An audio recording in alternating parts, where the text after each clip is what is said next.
మీరు ఎలాంటి బిజినెస్ చేస్తున్నా ఏఐ టూల్స్ ద్వారా మీ బిజినెస్ ని డబుల్ చేసుకోవచ్చు. జస్ట్ 49 రూపీస్కే ఏఐ టూల్.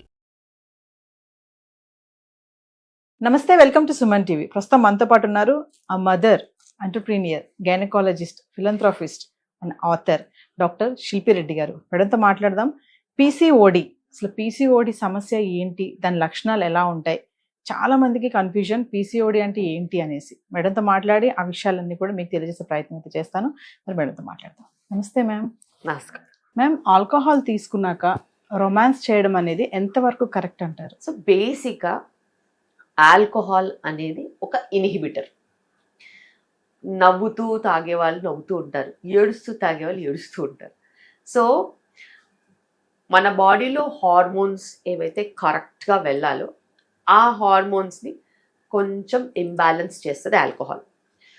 ఆల్కహాల్లో కూడా content of alcohol and level of alcohol, level of intoxication, దాని తర్వాత ఎన్ని ఇయర్స్ నుంచి ఇవి తీసుకుంటున్నారనే దాన్ని బట్టే మనము మాట్లాడగలుగుతాం. బేసిక్గా ఆల్కహాల్కి వచ్చేసరికి పర్సనల్ చాయిసెస్ కొన్ని ఉంటాయి. కొంతమంది ఆల్కహాల్ ఆహ్లాదకరంగా ఉండడానికి వాడతారు, కొంతమంది ఆల్కహాల్ జస్ట్ ఆ రోజు స్ట్రెస్ రిలీఫ్ అవ్వడానికి వాడతారు, కొంతమంది ఆల్కహాల్ మంచి సెక్షువల్ లైఫ్ ఉండాలని వాడతారు, కొంతమంది ఆల్కహాల్ అసలు జీరో సెక్షువల్ లైఫ్, నాకు అసలు సెక్షువల్ లైఫే లేదు, నేను మందు మీదే ఉంటానని చెప్పి మందు మీద ఉండేవాళ్ళు ఉంటారు. So personality person to person alcohol డిఫరెంట్గా బిహేవ్ చేస్తుంది. బట్ ఏం చేసినా కూడా alcohol is a disaster. Basically it's a substance abuse.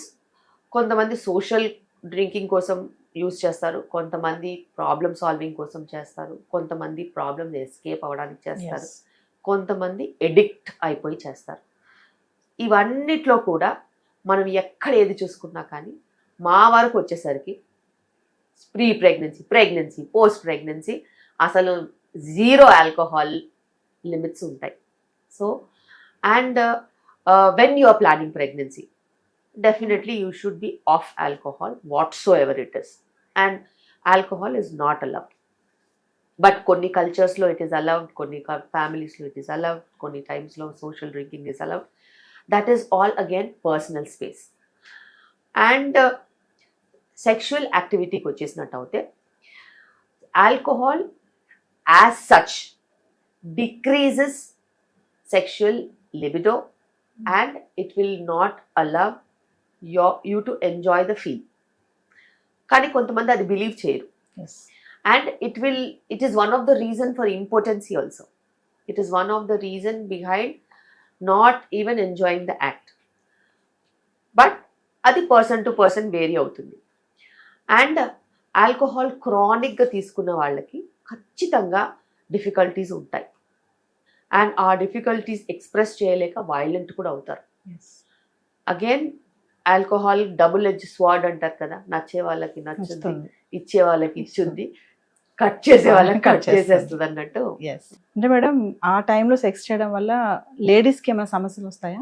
సమస్యలు అంటూ ఏమి ఉండవు, కానీ ఒక్కటి మీరు గుర్తుపెట్టుకోవాలి. If you are high on alcohol, contraception సంగతి మర్చిపోతారు. Failed contraceptions, unwanted pregnancies, sexually transmitted diseases, barrier contraception వెళ్ళిపోద్ది ఎక్కడో. సో ఇన్కన్సిస్టెన్సీ వస్తుంది. This is another reason why so much of rampant sexually transmitted diseases are common in substance abuse people. Whether it is alcohol or drugs or anything for that matter. అంటే ఓవరాల్గా ఏం చెప్తారు madam, alcohol తీసుకొని sex చేస్తే వచ్చే problems ఏంటి? చాలా మంది మరి వైఫ్ అండ్ హస్బెండ్ ఇద్దరు కలిసి తీసుకొని కూడా దాంట్లో పార్టిసిపేట్ చేస్తారు కదా. అందుకే నేను చెప్పాను, there is a social angle to it, there is an emotional angle to it, and there is a ethical angle to it. Ethical, always no. Social angle, it's your personal choice.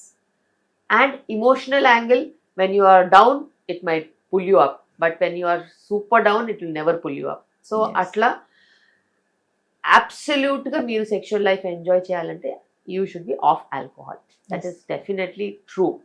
Because with alcohol, there are so many problems that it gives in long term. కానీ చాలా మంది అంటున్నారు alcohol తీసుకొని చేస్తే కొంచెం మనకి encouragement ఉంటుంది, ఉత్సాహంగా ఉంటుందని అంటారు కదా మేడం. మరి వాళ్ళు ఫాల్స్ ఇన్హిబిషన్స్ని పోషిస్తున్నారు. నువ్వు యాజ్ అ పర్సన్ లేని పవర్ ఆల్కహాల్ ఎక్కడి నుంచి తీసుకొస్తుందండి?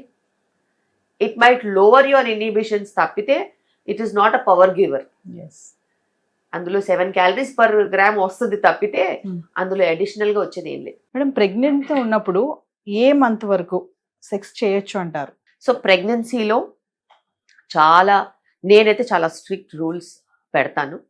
Sexual activity is never to be stopped per say for every లో రిస్క్ ఉమెన్. ప్రెగ్నెన్సీలో హై రిస్క్ ఉంటుంది, లో రిస్క్ ఉంటుంది. లో రిస్క్ వాళ్ళకి అసలు సెక్షువల్ యాక్టివిటీ మీద ఎటువంటి ఇన్హిబిషన్స్ కానీ రూల్స్ కానీ మేము పెట్టం. They can have their normal sexual activity and it is not contraindicated.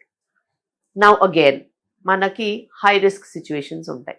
ప్లసంటా కిందికి ఉండి, సర్విక్స్ షార్ట్గా ఉండి, స్టిచ్ వేసి, ట్విన్ ప్రెగ్నెన్సీ ఉండి, సర్విక్స్లో ఇన్ఫెక్షన్స్ ఉండి, వెజైనాలో ఇన్ఫెక్షన్స్ ఉండి, రికరెంట్ యూరిన్ ఇన్ఫెక్షన్స్ ఉండి, ఇట్లా చెప్పుకుంటూ పోతే పెద్ద లిస్టే ఉంటుంది. అలాంటి సిచ్యువేషన్స్లో ఎటువంటి పరిస్థితుల్లో కూడాను సెక్షువల్ యాక్టివిటీ అనేది ఇది ఎక్కువ చేస్తుంది, ప్రాబ్లమ్ని ఇంక్రీజ్ చేస్తుంది. సో వాళ్ళకి మేము ఖచ్చితంగా చెప్తాం, సెక్షువల్ యాక్టివిటీ నుంచి, ట్రావెలింగ్ నుంచి, లిఫ్టింగ్ హెవీ వెయిట్స్ నుంచి మీరు దూరంగా ఉండాలి, స్ట్రీనస్ యాక్టివిటీస్ ఏమి చేయొద్దు అని. సో ఆ లిస్ట్లో సెక్షువల్ యాక్టివిటీ కూడా వస్తుంది. ఇప్పుడు చాలా మంది 9th month వరకు కూడా సెక్స్ లో పాల్గొచ్చని కొంతమంది అంటున్నారు, దానికి మీరేం చెప్తారు? డెఫినెట్గా. సో ఇంటర్కోర్స్ అనేది, సెక్షువల్ యాక్టివిటీ అనేది it's a pleasurable condition. And మీ వైఫ్ మీకు ఇంకా ఎక్కువ అందంగా కనిపించవచ్చు, ప్రేమ ఎక్కువ ఉండొచ్చు. So you need not stop any kind of a sexual activity when you are pregnant. ఆ టైంలో ఏమంటారు, కోరికలు అనేవి ఎక్కువ ఉంటాయా మేడం ప్రెగ్నెన్సీ టైంలో? 2 రకాలుగా ఉంటాయి ఉమెన్కి. కొంతమందికి కోరికలు ఎక్కువ ఉంటాయి, కొంతమందికి అసలు ముట్టుకుంటే చిరాకు అన్నంత కోపం కూడా ఉంటుంది. సో హై మూడ్ స్వింగ్స్ ఉన్న ప్రెగ్నెన్సీలో woman will have her own choices, so that defines what has happened. అంటే ప్రెగ్నెన్సీ టైంలో సెక్స్ చేయడం వల్ల సమస్యలు అంటే బేసిక్ సమస్యలు, వెజనల్ ఇన్ఫెక్షన్స్, యూరిన్ ఇన్ఫెక్షన్స్ వచ్చే ఛాన్సెస్ ఉంటాయి. అంతకు మించి అప్పుడప్పుడు ఏదైనా ప్రెషర్ వచ్చి ఇబ్బంది అయ్యి పెయిన్ లాగా ఎక్కువ అనిపించేసేసి ఎమర్జెన్సీలో కూడా వస్తూ ఉంటారు. సర్విక్స్ హై బ్లడ్ సప్లై ఉంటుంది కాబట్టి కొంచెం స్పాటింగ్ కూడా కొంతమందికి ఉండే ఛాన్సెస్ ఉంటాయి, కొంతమందికి బ్లీడింగ్ ఉండే ఛాన్సెస్ ఉంటాయి. సో అది మనం వాళ్ళని చెకప్ చేసి దాన్ని బట్టి చెప్తాం. ఫెటల్కి ఏమి ప్రాబ్లం ఉండదా మేడం? అసలు బేబీకి అసలు ఏ ప్రాబ్లము ఉండదు. అంటే మీ దగ్గరకు వచ్చే పేషెంట్సే కానీ ఇట్లాంటివి ఏమైనా అడుగుతారా మేడం? అంటే మేడం మేము ఏ నెల వరకు సెక్స్ చేయొచ్చు? ఖచ్చితంగా. ఆబ్స్టిట్రిషన్ అనేది మా ముందు వాళ్ళకు ఓపెన్ బుక్. సో బేసిక్గా they have to discuss such things and they have to clear. Otherwise internet is full of non sense అన్నట్టు ఎవరికి నచ్చింది వాళ్ళు తీసుకొని చదువుకుంటారు. అది కరెక్ట్ కాదు. నీ సిచ్యువేషన్ని బట్టి, నీ మెడికల్ కండిషన్ని బట్టి your doctor will be able to tell you what is safe and what is not safe for you. Yes. Thank you, ma'am.